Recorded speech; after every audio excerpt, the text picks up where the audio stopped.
The Biden administration is nearing a decision on student loan forgiveness, an issue that could affect millions of Americans and influence the coming midterm elections. No matter what he ends up deciding, Biden will be taking a major political risk, whether he decides to cancel large amounts of student debt, $10,000 worth of student debt, or no student debt at all. It's going to anger somebody, and it's unclear whether that somebody will be voting in November. Biden has already ruled out forgiving $50,000 per student borrower, but has shown support for legislation eliminating up to $10,000 in debt. Still, some legal experts and economists say the administration needs a plan that will stand up to legal challenges and avoid contributing to record-high inflation rates. As the debate over mass student loan forgiveness continues, what are some of the key challenges complicating Biden's final decision? So rather than taking a stroke of the pen and saying all student debt is canceled, Biden has instead used existing powers that the federal government already has for disabled borrowers, for students who have been defrauded, for people who work in public service. As Biden considers whether to cancel debt on a mass scale, he has to juggle legal, political, and economic fallout that might result from that kind of decision. One concern tied to mass student loan forgiveness is inflation. Some economists warn debt cancellation could intensify price pressures at a time when inflation is at its highest level in 40 years, with an 8.6% annual rate as of May. There are worries that canceling student debt on a mass scale could exacerbate problems with inflation because it would give borrowers more spending power, which they would then use to purchase goods and drive up inflation further in a supply-constrained economy. In order to prevent that, the Biden administration is looking at these lower levels of debt forgiveness, which would be less inflationary. Depending on what forgiveness policy Biden lands on, the price tag could range anywhere from $321 billion for $10,000 per borrower, all the way up to about $1.6 trillion if all student debt is canceled. Eliminating all federal student debt could raise inflation by 0.37 to 0.5 percentage points. That's according to the Committee for a Responsible Federal Budget, an independent, nonpartisan nonprofit.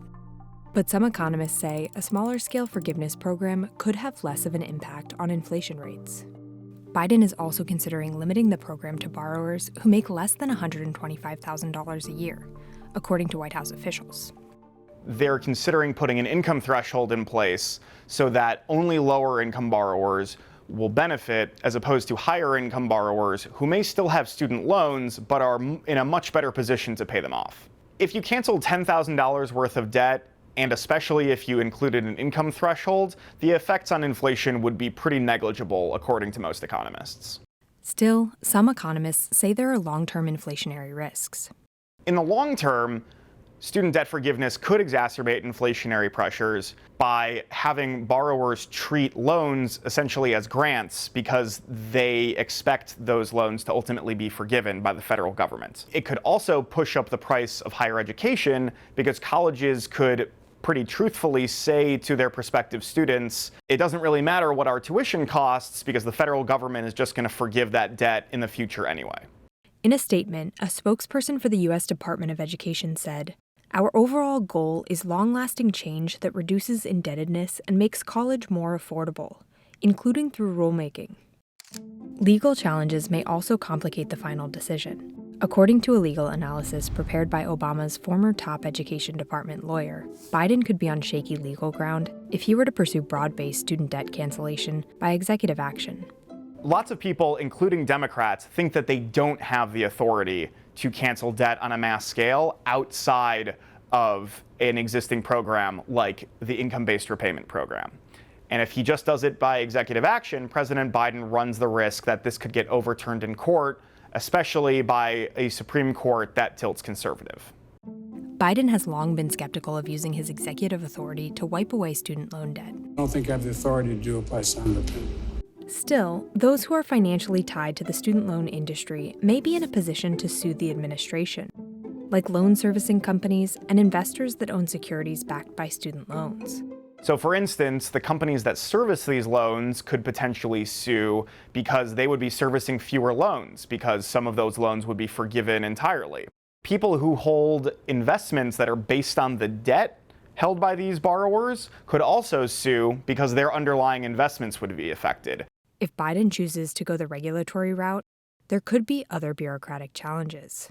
The issue for Biden, if he goes the regulatory route, is that they haven't really started a rulemaking process for mass debt cancellation, which means that any future debt cancellation on a mass scale that went through that process would be very far down the road because of how long the rulemaking process takes. Implementing a large new government program may come with logistical hurdles, too. For instance, a wider forgiveness policy could require millions of Americans to file paperwork detailing their income, potentially creating a massive backlog. Canceling debt on this wide of a scale would be a major logistical lift for the federal government. They would need to verify people's incomes if they're putting an income threshold in place. They need to make sure that they're canceling the right loans and not canceling others. And all of that would take a significant amount of time, and it's unclear how fast they would be able to implement it and whether that would even happen in Biden's first term. About 40 million borrowers hold about $1.6 trillion in federal student debt, making student debt forgiveness a potent issue ahead of November's midterm elections. And a pause on federal student loan payments is set to expire at the end of August, just as campaign season gets underway. If Democrats lose one seat in the Senate, they will have lost the majority, and if they lose more than a handful of seats in the House of Representatives, they will have lost the majority there as well, which could badly damage Biden's chances of enacting anything serious in the remaining 2 years of his first term. Some Democrats are urging Biden to go big, hoping that a sweeping debt forgiveness plan can motivate voters who will decide which party controls Congress. Other Democrats worry such a move would alienate voters who don't currently have student debt or never did. At the same time, Republicans broadly oppose any type of mass forgiveness policy.